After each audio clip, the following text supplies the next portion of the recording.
Good afternoon, everybody. And I'm about to start the journey of DAP, humanism, and DAP in humanism. Let's start with DAP. Developmentally appropriate practice is a holistic approach that recognizes the importance of adapting teaching methods, activities, and environments to meet the unique developmental needs of young children. It requires both meeting children where they are, which means that teachers must get to know them well and enabling them to reach goals that are both challenging and achievable. The child's development should be appropriate to their age, learning capacities, cultural context, linguistic strengths, and talents they bring to the table. The National Association for the Education of Young Children defines that developmentally appropriate practice as educators' techniques to promote play-based, joyful learning among students. It brings the parent and the teacher community together. The goal that they are facing is to support the child's unique accomplishments. Over here, we're gonna look at three components of DAP applied to a teacher's decision-making process to foster a child's growth. They are context, commonality, and individuality. We could see that when it comes to age appropriate, that we should consider growth and development, ages and stages and milestones. When it comes to appropriate for a child's cultural and social context, that's when it comes to families. Each child's family values, expectations, what shapes their lives at home and in their communities. And the last one, but not the least, we look at what child is interested in, his or her abilities and developmental progress.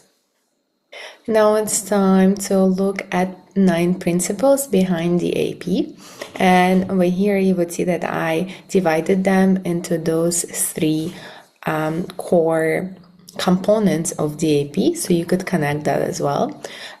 So there are 9 principles. The first one is development process reflect an interplay between biology and environment. The second one, domains of development both support and are supported by others. Number 3, play promotes joyful learning. Number 4, variations due to cultural context, experiences, and individual differences matter. Number 5, children are creative learners. Number 6, children's motivation to learn is increased when their learning environment fosters their sense of belonging, purpose, and agency.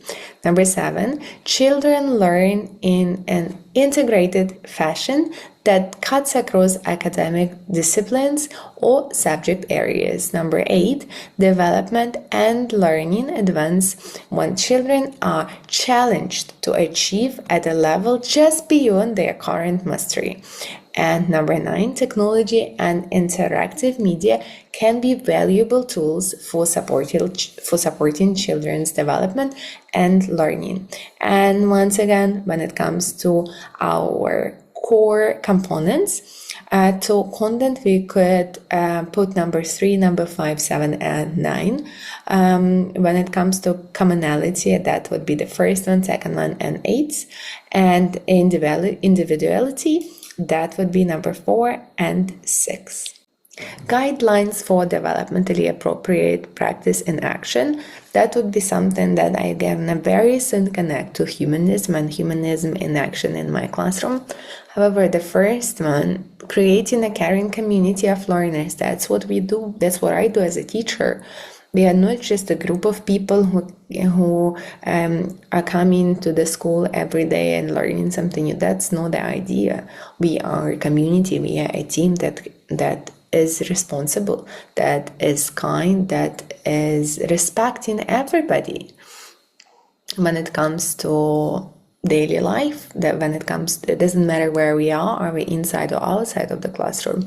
As a teacher, I'm observing, documenting, and assessing children's development and learning. That would help me to plan my lessons, to see what is our strategy Planning and implementing an engaging curriculum to achieve meaningful goals, engaging with families and fostering community connections, that also is the part of humanism to me.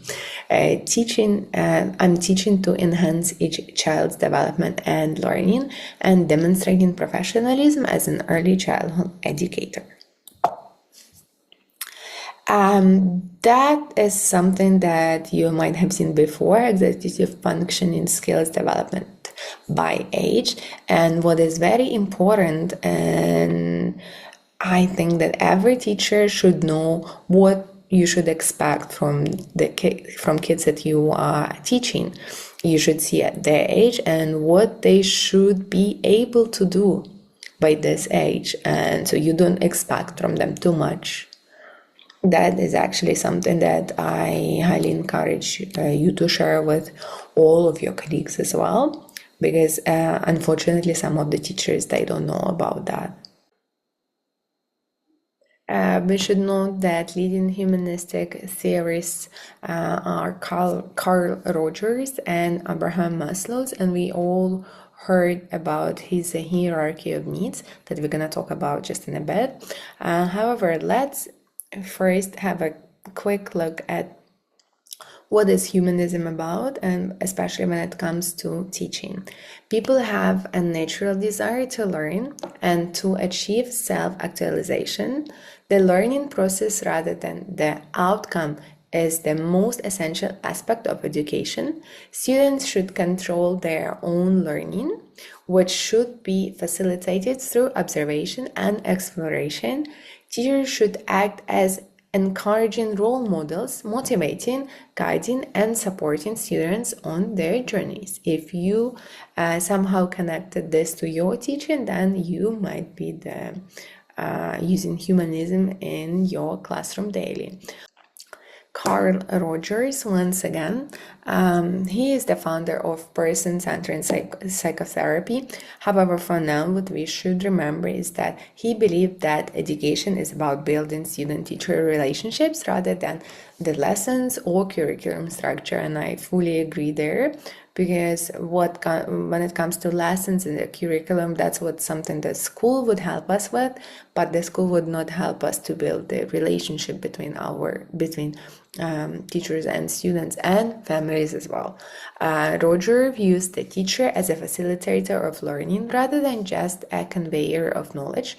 The teacher's success is in building positive relationship with students and families as well.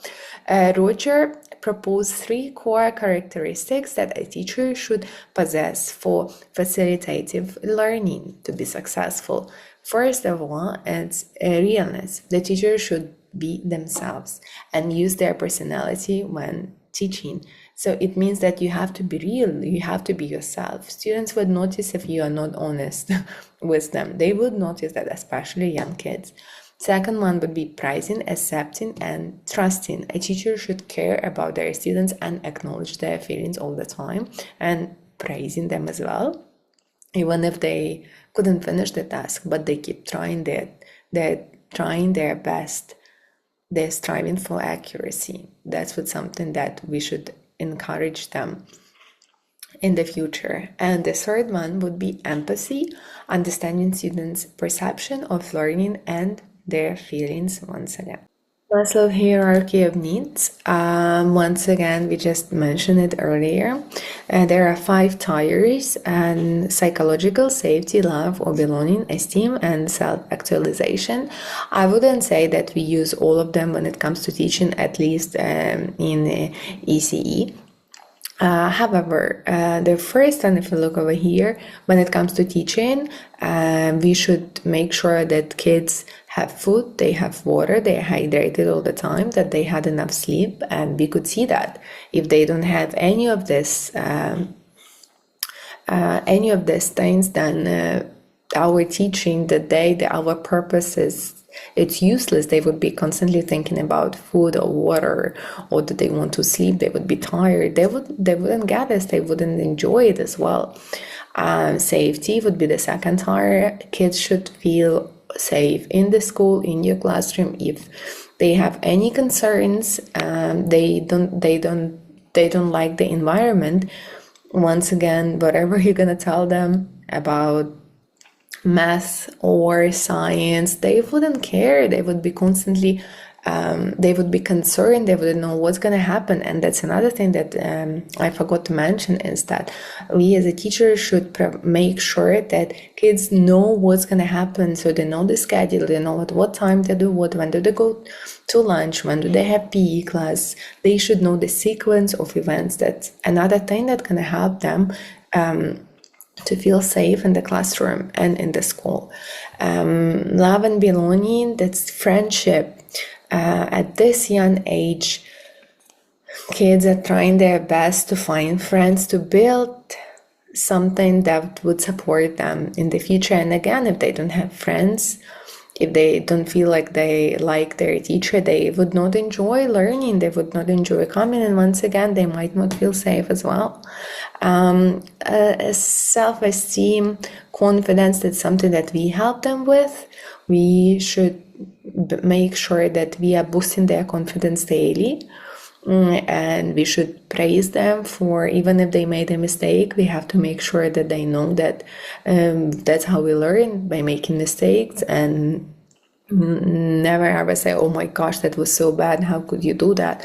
No, it's just a part of the process, and we should encourage them, we should help them, we should praise them. Every step that they take, we should be there, we should support them. So how I decided to do that, we have the first example of DAP, then humanism, and how do I do that in my classroom. So DAP states that children develop best when they have secure, consistent relationship with responsive caregivers and peers. When it comes to humanism, Carl Rogers says that he's a key figure of humanism theory that emphasized that secure relationships create an environment where children feel valued, respected, and safe, which allows them to learn and grow effectively. For me, when it comes to teaching, it's about creating a warm and friendly community. I've mentioned that already a little bit, where everyone respects and supports one another. Building strong relationship with each other is crucial to making this happen. Developing trust through consistent and positive interactions is essential. This involves understanding their preference and hobbies. That's what we should do as teachers, getting to know their siblings, their pets, what colors do they like, how do they spend their free time, what games do they like to play. That is just like foundation, and that would help us to support them at every step they take. Another example, once again, the AP states that children's dispositions and behavior are shaped by experiences and affect children's learning and development. Humanism states that it highlights the importance of children's emotional and social experiences in shaping their self-concept and learning behavior. Positive experiences can significantly increase a child's willingness to participate and engage the growth. What I do, once again, I mentioned that earlier, positive reinforcement. They help children to enjoy learning. It doesn't matter if a child finishes a task or finds it hard. What's important is that they keep trying and they don't feel that they were left alone. I recognize their efforts by encouraging them and praising their hard work. This support increases their confidence and motivation. Another example, actually two more, when it comes to DAP, children learn in a variety of ways and are actively engaged in learning. Humanism says that it promotes active learning that centers on students. It underscores the significance of intrinsic motivation and personal engagement in the learning journey, motivating students to take charge of their educational experiences. I mentioned about hands-on and student-focused learning. I offer children options to choose learning activities aligned with their interests. In my classroom, there are no direct instructions like you have to do this, you have to do that. That's not an army. We have to remember that we have different tools and equipment, how we can engage our children in learning. Multiple learning stations at what our schools school requires us to do as well, and those stations allow children the freedom to engage with the material content. They could choose to work today with Lego, they could read some books, they could make a story, they could go and do some math in the math corner, or they could go and learn something about the planets. Throughout inquiry-based learning, we encourage curiosity and build intrinsic motivation rather than providing just direct instructions. We allow children to make their own choices and seek solutions independently. Another example of DAP: development and learning proceed at varying rates from child to child. Humanism says that every child is unique and develops at their own pace. The principle emphasizes the importance of respecting individual differences and supporting each child's growth based on their specific needs. Once again, when it comes to my classroom, differentiation. Once again, that's something that our school keeps telling us. When we are introducing new concept, or even if it's not a new concept, we should use differentiated instructions to provide various support levels. For students that are still mastering, for example, sound blending, I would help them to spell, and I would repeat the sounds constantly when it comes to dictation, for example. Instead of just say rice, I would say r, r, I. So they would understand. They would feel like they were not left alone in this. However, there are kids who are good at when it comes to blending. They don't need that help. For those who are more advanced, I would prompt them to describe the word or provide hints instead of simply giving me the answer. And that was it. Thank you so much for your patience, and I hope this video was not that long and you've learned something new.